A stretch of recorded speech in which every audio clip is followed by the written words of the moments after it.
El Museo Nacional del Prado se erguía majestuoso en el Paseo del Arte de Madrid, sus paredes neoclásicas guardando 3 siglos de tesoros artísticos.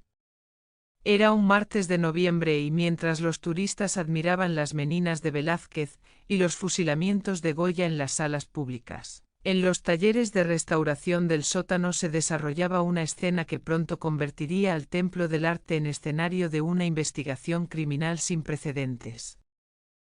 El narrador, testigo invisible de los acontecimientos, observaba a Carmen Montalbán, una de las restauradoras más respetadas del museo, mientras trabajaba meticulosamente en una pintura del siglo XVII. El cuadro La penitencia de San Jerónimo, atribuido a un discípulo menor de Ribera, había llegado al taller 3 semanas atrás desde los almacenes del museo, programado para una restauración rutinaria antes de una exposición sobre el barroco español. Carmen, con sus 50 años de experiencia, había visto todo tipo de sorpresas bajo las capas de barniz y suciedad de los siglos, pinturas ocultas, inscripciones secretas, incluso joyas escondidas en los marcos. Pero nada la había preparado para lo que estaba a punto de descubrir. Mientras removía cuidadosamente una sección de barniz oxidado en la esquina inferior del cuadro, su bisturí de precisión reveló algo que no debería estar allí. Bajo la capa de pintura al óleo, perfectamente preservado entre el lienzo y los pigmentos originales, había una mancha oscura que no correspondía con la composición.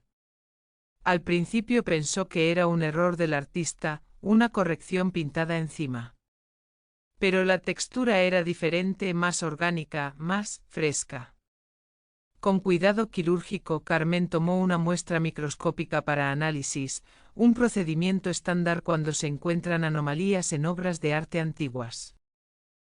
El espectroanálisis inicial en el pequeño laboratorio del museo reveló algo imposible: la sustancia era sangre humana. Pero no sangre antigua, oxidada y degradada por los siglos. Era sangre que, según todos los marcadores químicos, no tenía más de 72 horas. Carmen revisó los resultados 3 veces, convencida de que había un error en el equipo. ¿Cómo podía haber sangre fresca en un cuadro pintado en 1673? A las 3 de la tarde, la detective Ángela López recibió la llamada del director del Museo del Prado. Después de los casos del proyecto Cronos y la coleccionista de memorias, Ángela se había convertido en la especialista de facto en crímenes que desafiaban la explicación convencional. El director, don Alfonso Mendoza, sonaba genuinamente perturbado, algo raro en un hombre que había manejado crisis internacionales de arte durante décadas. Ángela llegó al museo acompañada por Sofía Camacho, quien traía su equipo portátil de análisis forense. El museo había sido discretamente parcialmente evacuado, con las salas de restauración acordonadas bajo el pretexto de una emergencia de conservación. La última cosa que querían era pánico entre los visitantes o, peor aún, atención mediática prematura. En el taller de restauración, Carmen Montalbán las esperaba junto al cuadro. La penitencia de San Jerónimo mostraba al santo en su cueva, golpeándose el pecho con una piedra, la típica iconografía barroca del arrepentimiento. Pero ahora, conociendo lo que ocultaba, la imagen parecía más siniestra, como si el santo se castigara por un crimen real, no simbólico. Sofía se puso a trabajar inmediatamente, tomando múltiples muestras de diferentes puntos del cuadro. Su análisis confirmó lo imposible: había sangre fresca de 3 individuos diferentes integrada en la estructura misma de la pintura. El ADN era analizable, lo que significaba que podrían identificar a las víctimas si estaban en alguna base de datos. Mientras Sofía trabajaba, Ángela examinó la procedencia del cuadro. Había estado en la colección del Prado desde 1891, donado por la familia Solís Vega, aristócratas con una larga historia de mecenazgo artístico. El cuadro había sido restaurado solo 2 veces antes, en 1923 y en 1967.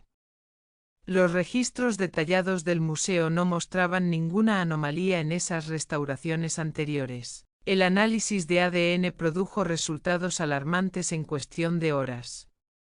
Las 3 muestras de sangre correspondían a 3 personas reportadas como desaparecidas en Madrid en los últimos 5 días: Luis Herranz, un estudiante de Historia del Arte de 24 años, Marina Costa, una curadora de galería de 32 años, y Roberto Iglesias, un coleccionista privado de arte de 57 años. Ángela organizó inmediatamente equipos de búsqueda mientras revisaba los archivos de personas desaparecidas. Los 3 tenían conexiones con el mundo del arte, pero aparentemente no se conocían entre sí. Luis había desaparecido después de una clase nocturna en la Universidad Complutense. Marina no había regresado de una visita a una colección privada en Toledo. Roberto había desaparecido de su propia galería en el barrio de Salamanca. Lo más inquietante era el patrón temporal. Las desapariciones habían ocurrido en intervalos de exactamente 24 horas, como si alguien estuviera siguiendo un calendario preciso. Y ahora, con su sangre encontrada en un cuadro del siglo XVII, el misterio se profundizaba hacia territorio inexplorado. Sofía hizo otro descubrimiento crucial: la sangre no estaba simplemente aplicada sobre el cuadro. Había sido integrada en los pigmentos usando una técnica que no debería ser posible sin dañar la pintura original. Era como si alguien hubiera encontrado la manera de insertar materia nueva en una obra antigua sin alterar su estructura visible. Requería un conocimiento tanto de química avanzada como de técnicas de restauración del más alto nivel. La investigación llevó a Ángela a examinar quién había tenido acceso al cuadro en las últimas semanas.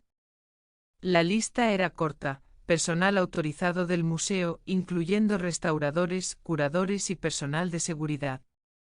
Pero un nombre destacaba: Adrián Morales, un restaurador independiente que había sido consultado específicamente para la penitencia de San Jerónimo, debido a su experiencia con pinturas de la Escuela de Rivera. Morales tenía un taller privado en Lavapiés, un espacio que según sus colegas era más un laboratorio alquímico que un taller de restauración tradicional. Era conocido por sus métodos poco ortodoxos pero efectivos, capaz de lograr restauraciones que otros consideraban imposibles. También tenía fama de ser obsesivo, trabajando a veces días enteros sin dormir cuando estaba inmerso en un proyecto. Cuando Ángela y su equipo llegaron al taller de Morales, lo encontraron aparentemente abandonado. Pero el espacio contaba una historia perturbadora. Las paredes estaban cubiertas de reproducciones de pinturas barrocas, todas representando escenas de martirio y penitencia. En el centro del taller, un caballete sostenía una copia perfecta de la penitencia de San Jerónimo, pero con diferencias sutiles que solo un ojo entrenado notaría. Sofía examinó los materiales del taller y encontró algo extraordinario: Morales había estado experimentando con formas de crear pigmentos usando materiales orgánicos humanos.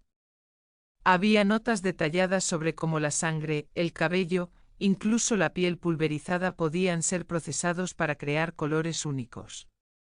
Era una perversión de las antiguas técnicas donde los artistas usaban momias egipcias molidas para crear el marrón momia. Mientras el equipo forense procesaba el taller de Morales, Ángela profundizó en la historia de la penitencia de San Jerónimo. Los archivos del Prado eran extensos, pero fue en la biblioteca histórica donde encontró algo revelador. El cuadro había sido atribuido a Juan de Sevilla, un discípulo menor de Rivera que había trabajado en Madrid entre 1670 y 1680. Pero Juan de Sevilla no era solo un pintor. Los documentos de la Inquisición, digitalizados recientemente, lo mencionaban en conexión con una serie de desapariciones en el Madrid del siglo XVII. 5 personas habían desaparecido en 1673, el mismo año en que se pintó la penitencia de San Jerónimo. Los desaparecidos eran todos artistas o mecenas del arte y nunca fueron encontrados. La Inquisición había investigado a Juan de Sevilla por prácticas heréticas, específicamente por usar materiales profanos en sus pinturas sagradas. Fue absuelto por falta de pruebas, pero dejó Madrid poco después, y no se volvió a saber de él. Sus pocas obras supervivientes se consideraban técnicamente competentes pero extrañamente perturbadoras, como si contuvieran algo indefinible que incomodaba a los espectadores. Ángela encontró un documento particularmente revelador, el diario de un fraile dominico que había investigado a Juan de Sevilla. El fraile escribió: el pintor afirma que el arte verdadero requiere sacrificio verdadero, que los pigmentos deben contener la esencia de lo que representan.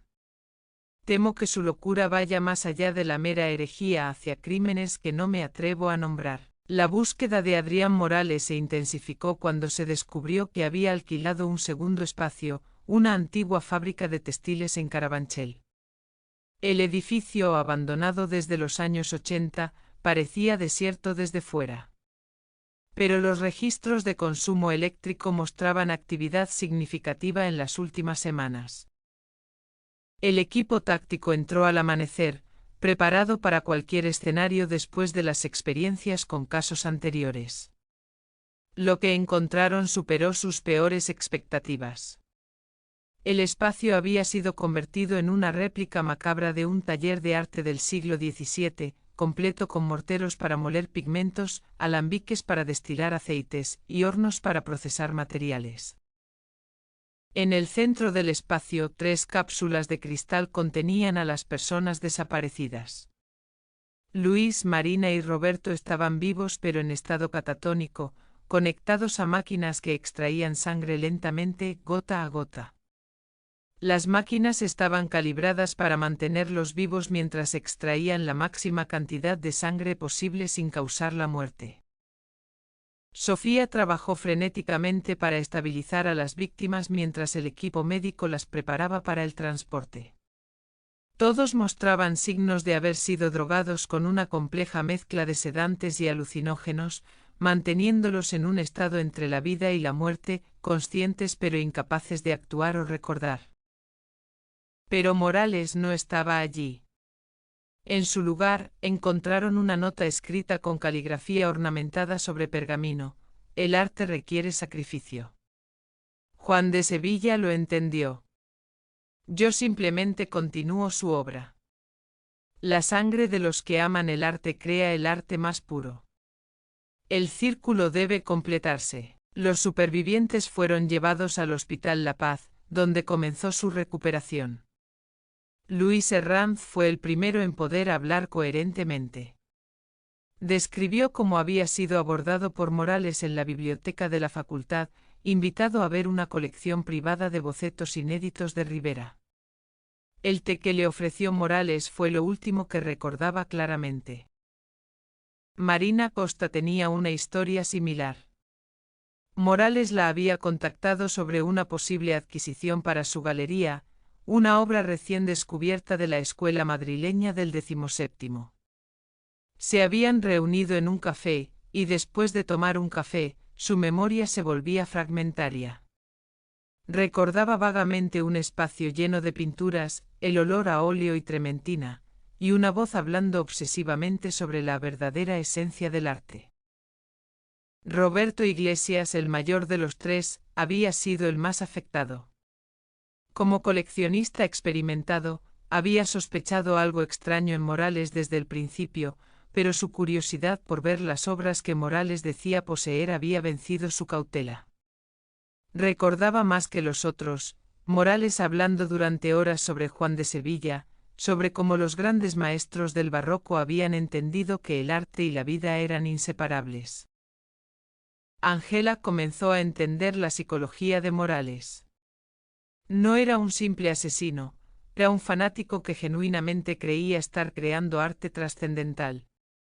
En su mente distorsionada, usar sangre humana en las pinturas no era un crimen sino un honor para las víctimas, una forma de inmortalizarlas en el arte. Los supervivientes fueron llevados al Hospital La Paz, donde comenzó su recuperación. Luis Herranz fue el primero en poder hablar coherentemente. Describió cómo había sido abordado por Morales en la biblioteca de la facultad, invitado a ver una colección privada de bocetos inéditos de Rivera. El té que le ofreció Morales fue lo último que recordaba claramente. Marina Costa tenía una historia similar. Morales la había contactado sobre una posible adquisición para su galería, una obra recién descubierta de la escuela madrileña del XVII.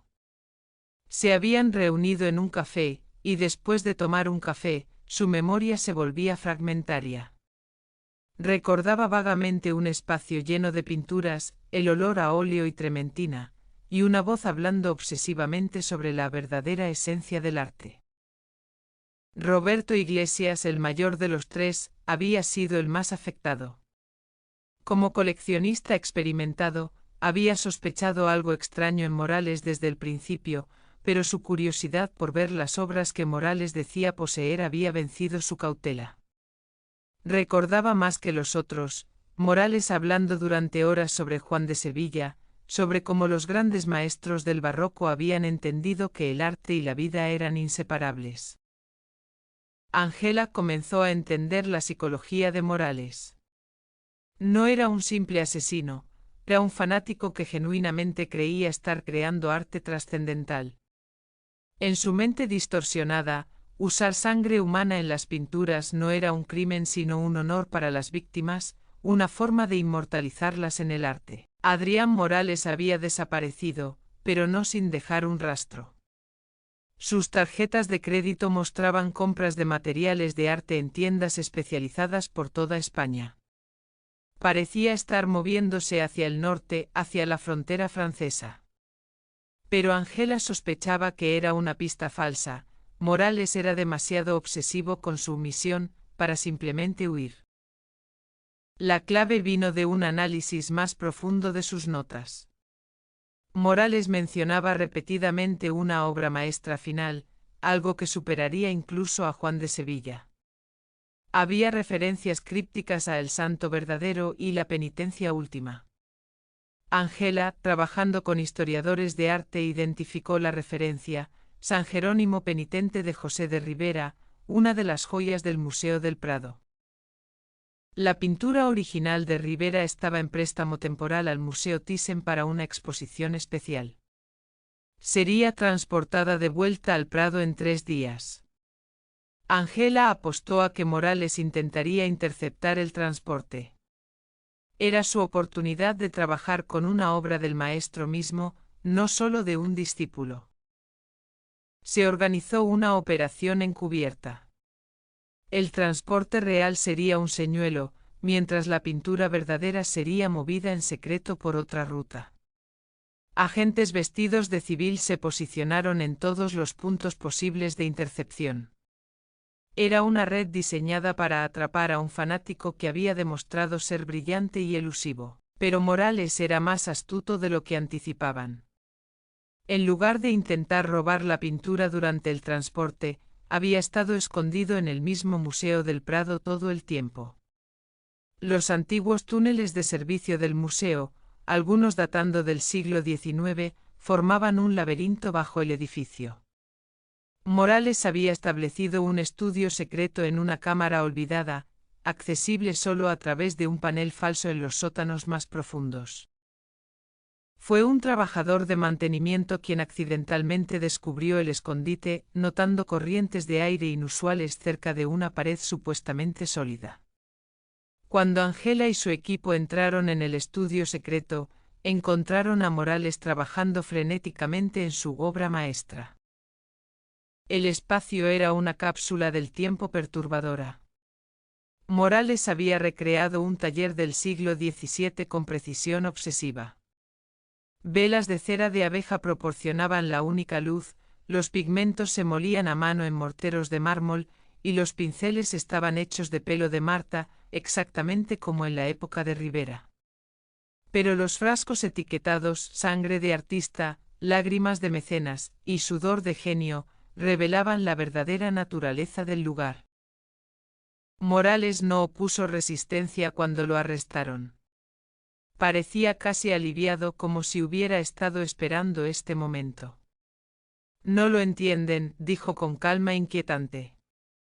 Juan de Sevilla descubrió la verdad. El arte sin sacrificio es mera decoración. Cada gran obra contiene el alma de alguien. Yo solo hago literal lo que siempre ha sido metafórico. En Custodia, Morales reveló la extensión completa de su obra. Durante una década, había estado introduciendo materiales orgánicos humanos en docenas de pinturas durante sus restauraciones. No siempre sangre, a veces cabello molido mezclado con los pigmentos, lágrimas cristalizadas añadidas a los barnices, incluso cenizas de piel en los empastes. Cada donante había sido elegido específicamente. Luis Herranz había sido seleccionado por su pasión por el arte barroco, su sangre destinada a revivir las escenas religiosas.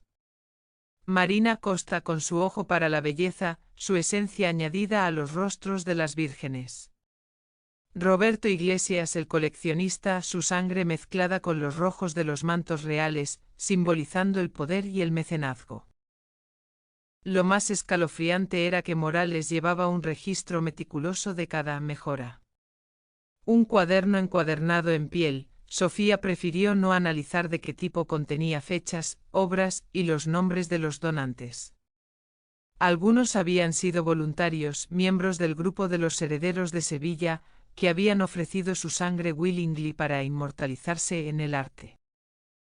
Sofía tuvo que desarrollar un protocolo especial para identificar y, cuando fuera posible, remover las adiciones sin dañar las pinturas originales. Era un trabajo delicado que requería tecnología de vanguardia y un equipo de restauradores especialmente entrenados. Algunos museos optaron por dejar las pinturas como estaban, añadiendo simplemente una nota en la procedencia sobre la contaminación. El juicio de Adrián Morales se convirtió en un circo mediático sin precedentes. La defensa argumentó locura, presentando evidencia de que Morales genuinamente creía estar elevando el arte a un plano superior. Psiquiatras testificaron sobre su trastorno obsesivo-compulsivo mezclado con delirios de grandeza artística. La fiscalía, liderada por Ángela como testigo principal, presentó el caso como secuestro agravado y mutilación. Aunque las víctimas habían sobrevivido, el trauma psicológico era profundo. Luis Herranz no podía entrar a un museo sin sufrir ataques de pánico. Marina Costa había abandonado su carrera en el arte. Roberto Iglesias había vendido toda su colección, incapaz de mirar una pintura sin preguntarse qué horrores podría contener. Durante el juicio, se reveló más sobre Juan de Sevilla.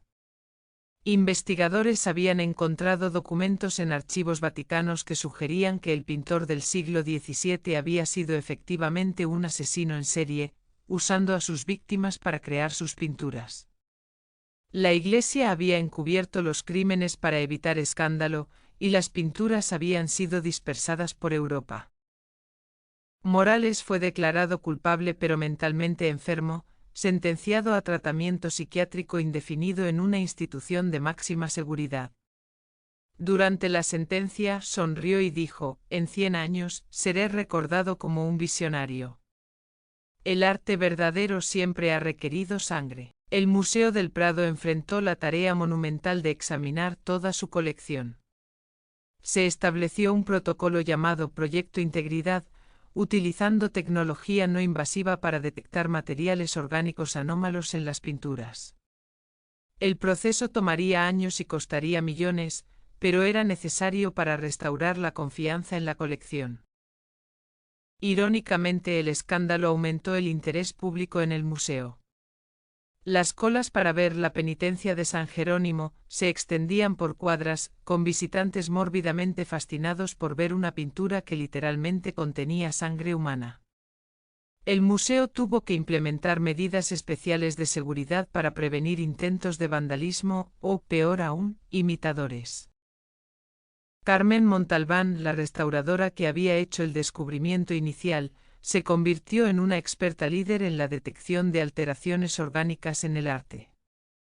Desarrolló un manual que se convirtió en lectura obligatoria para restauradores en todo el mundo. Pero admitió que nunca volvería a ver una pintura de la misma manera. El grupo de los herederos de Sevilla fue desmantelado con arrestos en Madrid, Barcelona, Valencia y Sevilla. Muchos eran artistas frustrados o historiadores del arte que habían caído en la obsesión de Morales. Se descubrieron talleres donde experimentaban con formas de incorporar materiales humanos en el arte, aunque ninguno había llegado tan lejos como Morales. 6 meses después, Angela visitó a los supervivientes para verificar su recuperación. Luis Herranz había cambiado su especialización de historia del arte a historia moderna, incapaz de enfrentarse nuevamente a las pinturas barrocas. Pero había encontrado paz en su nueva dirección, estudiando movimientos artísticos del siglo XX donde la violencia era simbólica, no literal. Marina Costa había abierto una galería de arte digital, enfocándose en NFTs y arte generado por IA. Al menos sé que no hay sangre real en los píxeles, dijo con humor negro. Había testificado valientemente durante el juicio, enfrentando a Morales y describiéndole exactamente el daño que había causado. Roberto Iglesias había tomado el camino más radical. Había establecido una fundación dedicada a la ética en la restauración del arte, financiando investigación en métodos de detección de alteraciones y proporcionando apoyo a víctimas de crímenes relacionados con el arte. Su experiencia lo había transformado de colector pasivo a activista activo. Sofía había continuado su investigación sobre los materiales orgánicos encontrados en las pinturas. Descubrió que la sangre, cuando se mezclaba con ciertos pigmentos y se exponía a condiciones específicas, podía preservarse durante siglos. Era un hallazgo con implicaciones forenses importantes, sugiriendo que crímenes históricos podrían ser resueltos analizando obras de arte antiguas. La investigación sobre Juan de Sevilla continuó después del juicio. Un equipo internacional de historiadores y científicos forenses examinó sus obras supervivientes con nueva tecnología. Los resultados fueron escalofriantes, al menos 12 de sus pinturas contenían rastros de sangre humana, algunos con ADN todavía parcialmente recuperable después de 350 años. Se identificaron posibles víctimas a través de registros históricos. Artistas que habían desaparecido, modelos que nunca regresaron de las sesiones, mecenas que murieron en circunstancias misteriosas. Juan de Sevilla había sido un depredador que usaba su arte como medio y coartada para el asesinato. Un descubrimiento particular perturbó a la comunidad académica. En los archivos de la familia Solís Vega, los donantes originales de la penitencia de San Jerónimo al Prado, se encontraron cartas que sugerían que la familia había sabido sobre la verdadera naturaleza de la pintura. La habían guardado durante generaciones como una curiosidad macabra antes de donarla al museo, quizás para librarse de su influencia maligna. Angela reflexionó sobre cómo el mal podía trascender siglos. Juan de Sevilla había inspirado a Morales a través del tiempo, su locura artística infectando a otro artista perturbado 350 años después. Era un recordatorio de que algunas ideas, especialmente las más oscuras, nunca mueren realmente. Como resultado del caso, se establecieron nuevos protocolos internacionales para la restauración de arte. El Protocolo Madrid, como fue conocido, requería análisis exhaustivos de cualquier material usado en restauración, verificación de la procedencia de todos los materiales orgánicos, y controles psicológicos regulares para restauradores trabajando con obras históricas significativas. Los museos implementaron sistemas de detección más sofisticados. Ya no era suficiente verificar la autenticidad de una obra, ahora también había que verificar su pureza, asegurando que no contuviera materiales humanos no autorizados. Era un nuevo mundo donde el arte y la ciencia forense estaban permanentemente entrelazados. El Museo del Prado creó una nueva posición, director de integridad artística, responsable de asegurar que todas las obras en la colección estuvieran libres de contaminación criminal. Carmen Montalbán fue la primera en ocupar el cargo, usando su experiencia del caso para desarrollar protocolos que serían adoptados mundialmente. Las escuelas de restauración añadieron cursos de ética y detección criminal a sus currículos. Los futuros restauradores aprenderían no solo cómo preservar el arte, sino cómo identificar y reportar alteraciones sospechosas. Era un reconocimiento de que el arte, como cualquier campo, podía ser pervertido para propósitos criminales. Un año después del caso, surgió una controversia que sacudió nuevamente al mundo del arte. Un coleccionista anónimo en Suiza afirmó poseer una pintura de Juan de Sevilla que contenía una firma única, sangre del propio artista mezclada en los pigmentos. Si era verdad, sería la primera vez que un artista se había incluido literalmente en su obra. El coleccionista se negó a permitir análisis científicos, argumentando que dañaría la obra. Pero proporcionó fotografías de alta resolución y documentación histórica que parecía auténtica. La pintura, un autorretrato de Sevilla como San Sebastián, mostraba al artista atravesado por flechas, su expresión una mezcla de éxtasis y agonía. Angela fue consultada sobre el caso. Su opinión era que, real o no, la pintura representaba un peligro. Si Morales había sido inspirado por las obras conocidas de Sevilla, ¿qué podría hacer alguien con una pintura que supuestamente contenía la esencia del maestro mismo? Recomendó que si la obra era real, debería ser destruida o al menos aislada permanentemente. El debate dividió a la comunidad artística. Algunos argumentaban que destruir arte sin importar su origen era un crimen cultural. Otros sostenían que algunas obras eran demasiado peligrosas para existir. El coleccionista finalmente acordó prestar la pintura para una exhibición única, bajo condiciones de seguridad extremas. La exhibición Arte y Sacrificio, el legado oscuro de Juan de Sevilla, se inauguró en un búnker de arte subterráneo en Ginebra, diseñado originalmente para proteger obras maestras durante la guerra nuclear. Solo 100 personas por día podían ver la exhibición, después de pasar controles de seguridad y evaluaciones psicológicas. Angela y Sofía asistieron a la apertura privada. Ver las obras de Sevilla reunidas era una experiencia perturbadora. Cada pintura parecía vibrar con una energía maligna, sabiendo lo que contenían. El autorretrato era la pieza central, protegido por cristal blindado y vigilado por guardias armados. Durante la exhibición, 3 personas intentaron dañar o robar las pinturas. Uno era un artista que afirmaba que las obras le hablaban, diciéndole que las liberara. Otro era un descendiente de una de las supuestas víctimas de Sevilla, buscando venganza póstuma. El tercero nunca explicó sus motivos, solo gritaba sobre completar el círculo antes de ser arrestado. La exhibición cerró después de solo 2 semanas, cuando un visitante sufrió un colapso psicótico frente al autorretrato, afirmando que podía ver a Sevilla moviéndose dentro de la pintura. Aunque los médicos lo atribuyeron a una condición preexistente, el incidente fue suficiente para que las autoridades suizas cerraran la muestra. 5 años después del caso, Angela recibió una llamada que la heló.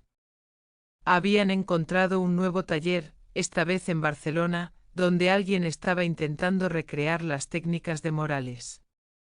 El imitador había sido más cuidadoso, usando sangre de donantes voluntarios, pero el principio era el mismo: intentar crear arte viviente usando materiales humanos.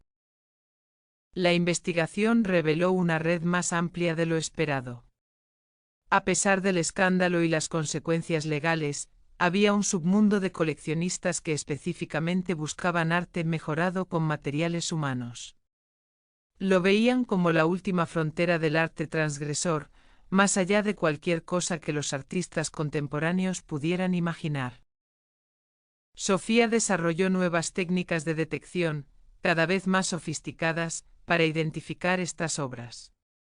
Pero era una carrera armamentística. Tan pronto como desarrollaba un método de detección, los artistas encontraban formas de evadirlo. Era una batalla sin fin entre aquellos que pervertían el arte y aquellos que intentaban protegerlo. El Museo del Prado, mientras tanto, había transformado la penitencia de San Jerónimo en una herramienta educativa. La pintura se exhibía con explicaciones detalladas de su historia oscura, usada para enseñar sobre la ética en el arte y la importancia de la vigilancia en la preservación cultural. El narrador observa el Museo del Prado en una tarde cualquiera, años después del caso Morales. Los turistas pasan frente a la penitencia de San Jerónimo sin saber su historia completa, admirando la técnica barroca sin conocer los horrores que contiene. Es mejor así, quizás. El arte debe ser apreciado por su belleza, no por sus secretos oscuros. Ángela López ocasionalmente visita el museo, no por nostalgia sino por vigilancia. Ha aprendido que el mal puede esconderse en los lugares más bellos, que la obsesión puede transformar el arte en arma. Cada pintura que ve la examina con ojos de detective, buscando señales de algo fuera de lugar. Sofía Camacho ha publicado un libro sobre el caso, Sangre en el lienzo, que se ha convertido en lectura obligatoria en escuelas de arte y academias de policía. En él explora no solo los aspectos forenses del caso, sino las implicaciones filosóficas de usar materiales humanos en el arte. ¿Dónde está la línea entre la expresión artística y el crimen? Adrián Morales permanece en la institución psiquiátrica, donde pinta con acuarelas infantiles bajo supervisión constante. Sus obras sorprendentemente hermosas pero completamente convencionales, son destruidas cada semana. Ocasionalmente pregunta por sus obras maestras en el Prado, sin entender o aceptar que lo que hizo fue un crimen, no arte. Los pasillos del Prado guardan silencio cuando el museo cierra. Las pinturas cuelgan inmóviles, siglos de arte observando el vacío. Entre ellas las obras tocadas por Juan de Sevilla y Adrián Morales permanecen como recordatorios silenciosos de que el arte, como cualquier herramienta humana, puede ser usado para el bien o el mal. Carmen Montalbán todavía trabaja en el museo, ahora como directora de integridad artística. Cada mañana, camina por las galerías antes de que abran, verificando que todo esté en orden. Se detiene siempre frente a la penitencia de San Jerónimo, recordando el día que descubrió la sangre. Ha aprendido a vivir con el conocimiento de lo que contienen algunas obras, pero nunca lo ha aceptado completamente. El caso cambió fundamentalmente cómo el mundo ve el arte antiguo. Ya no es suficiente admirar la técnica y la composición, ahora hay una consciencia de que cada pintura tiene una historia, y algunas de esas historias son oscuras. Los museos han tenido que equilibrar la preservación del arte con la protección del público, tanto física como psicológicamente. Los Herederos de Sevilla fueron oficialmente disueltos, pero rumores persisten sobre grupos clandestinos que continúan experimentando con la fusión de lo humano y lo artístico. Ángela y Sofía permanecen alertas, sabiendo que mientras exista el arte y existan personas obsesivas, habrá quienes intenten cruzar la línea entre la creación y la destrucción.